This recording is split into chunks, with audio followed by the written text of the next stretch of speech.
tal? Buenas noches, con el gusto de saludarlos. Hoy miércoles, en nuestros 15 minutos, platicando de temas agrarios. Lorena Becerra, a sus órdenes, Isabel Monroy, como siempre, y con el gusto de saludarlos. El día de hoy queremos hablar de un tema que también es muy recurrente y nos los piden mucho cuando platicamos de temas agrarios, que es de la restitución, ¿verdad, Isabel?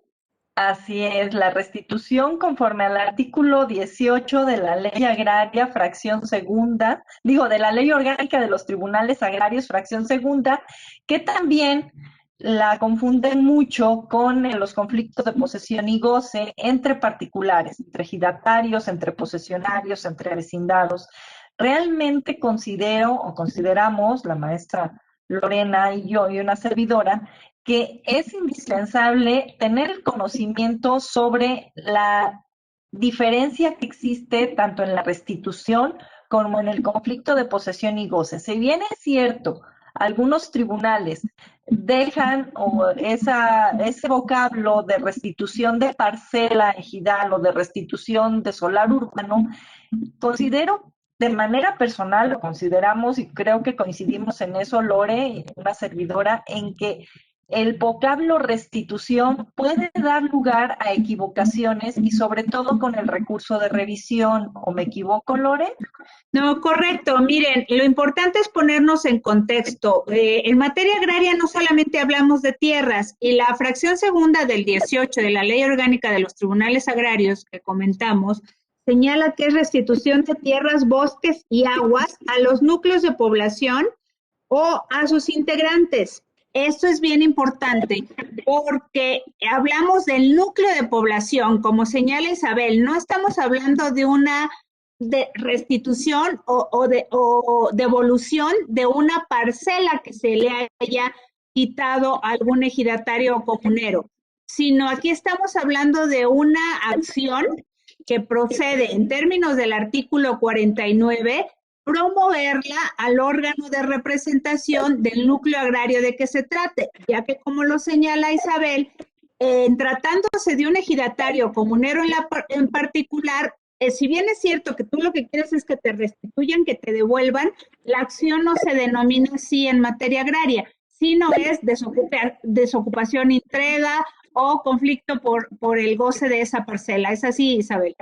Así es, el conflicto de posesión y goce entre particulares es muy diferente a un conflicto de restitución en materia agraria. La restitución incluso puede dar lugar a confusiones de acuerdo con el artículo 198 de la Ley Agraria en la fracción segunda, que dice la tramitación de un juicio agrario que reclame la restitución de tierras ejidales. Aquí lo deja muy abierto y habla en general de tierras ejidales. Sin embargo, los que somos agraristas, que nos decimos conocedores del derecho agrario, sabemos que se trata de una situación muy diferente en relación a la restitución de tierras, bosques y aguas de un núcleo de población ejidal a la restitución de una o a la entrega o al conflicto de posesión y goce, que realmente sería lo correcto, de una parcela o de una fracción ejidal, parcelaria.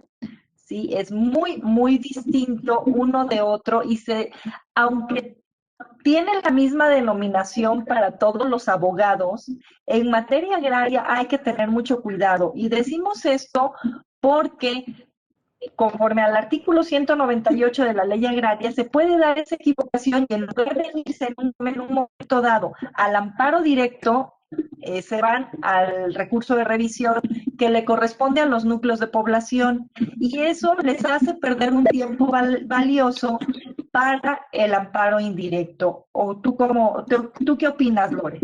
Sí, definitivamente es bien importante que a todos los que nos están viendo han de decir, oigan, estas son cuestiones muy técnicas.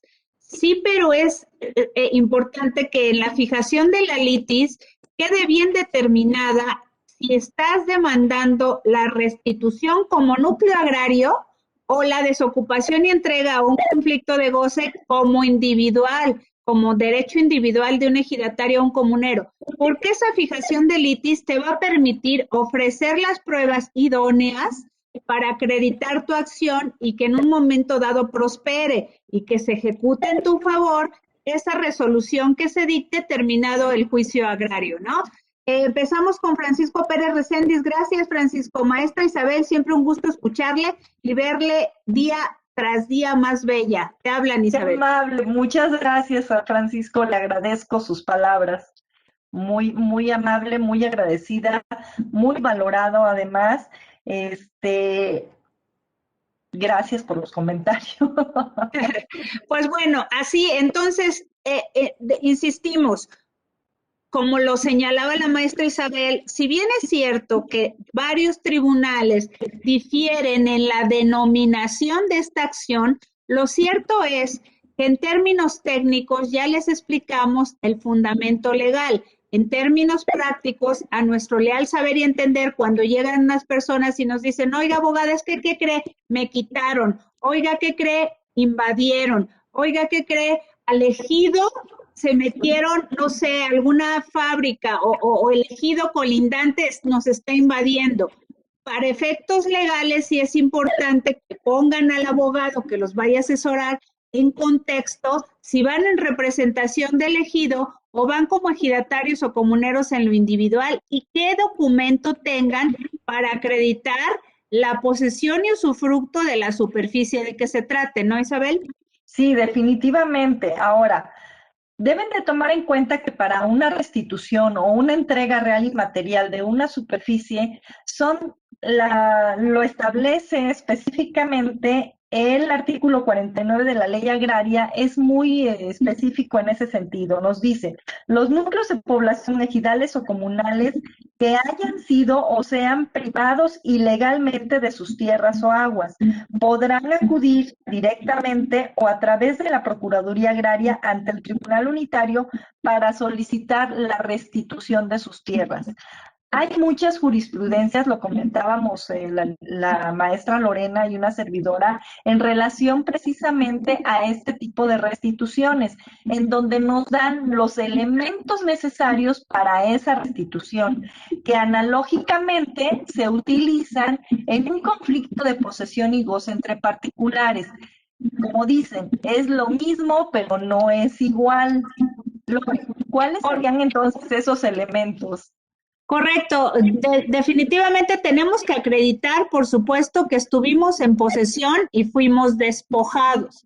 Y acreditar la identidad de la superficie de que se trata. ¿Por qué? Porque como en campo estás hablando de linderos o mojoneras, es bien básico que el documento base de tu acción, que en este caso en un núcleo agrario será su carpeta básica, en donde se advierta que se encuentran los documentos tales como decreto de dotación o de ampliación, su plano proyecto, el plano definitivo y el acta de posesión. Y también para ejidatarios o comuneros, su certificado en la parte de atrás, cuando pasó el procede, ya tiene medidas y colindancias para acreditar la identidad de la superficie que tú necesitas. Y el tercer elemento, Isa. El tercer elemento es precisamente que esa superficie la tenga en posesión la parte a quien le estás demandando. Si ya acreditaste la titularidad, que es el primer elemento, si ya acreditaste la identidad del bien y ya acreditaste que esa persona a quien le estás demandando tiene la posesión de esa superficie y que legalmente esa superficie te corresponde, no hay otra cosa más que hacer, más que como tribunal unitario o superior, ordenar la restitución o la entrega real y material según sea el caso. Entonces, ¿por qué se tardan tanto los asuntos agrarios? Esa es una pregunta recurrente. El problema está muchas veces en el desahogo de la prueba pericial idónea para acreditar la identidad de esa superficie, que como lo sabemos todos, amigos, es la pericial en topografía. Depende entonces del número de peritos que desahoguen la prueba. ¿Por qué del número? Porque es la única prueba que se desahoga de forma colegiada. Y si hay discrepancia entre los peritos ofrecidos por ambas partes, por la parte actora y por la parte demandada, evidentemente va a dar lugar a la intervención de un perito tercero en discordia.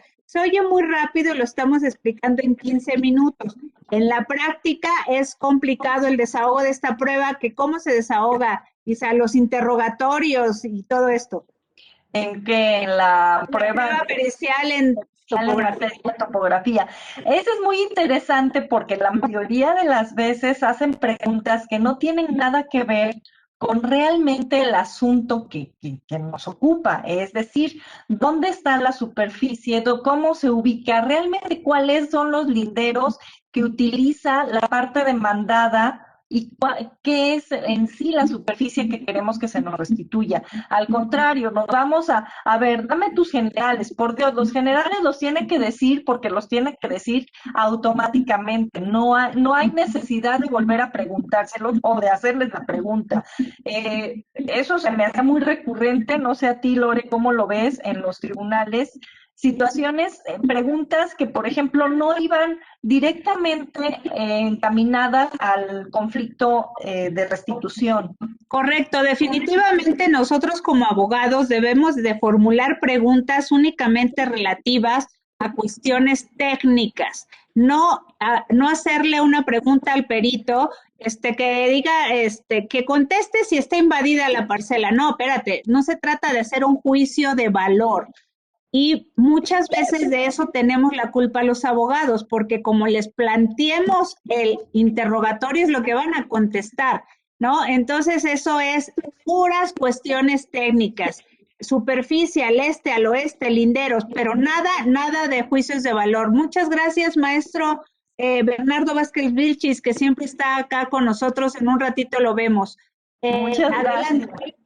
También a la maestra a Laura Sánchez, abogada, igualmente mucho gusto en saludarla por este medio. Nos da de verdad un enorme placer que nos platiquen, que nos saluden, pero nos gustaría más que nos preguntaran cuál es su interés en este tipo de charlas tan cortas y en donde podemos de alguna forma establecer algún objetivo. En este caso que le comentaba, la prueba idónea para establecer cuál es la superficie en conflicto, que es la pericial en materia de topografía. La pericial no nos va a decir si el certificado es válido o es inválido. La pericial obviamente se tiene que regir en el plano de que viene al reverso del certificado parcelario o en el plano definitivo de la carpeta del ejido o de la comunidad indígena.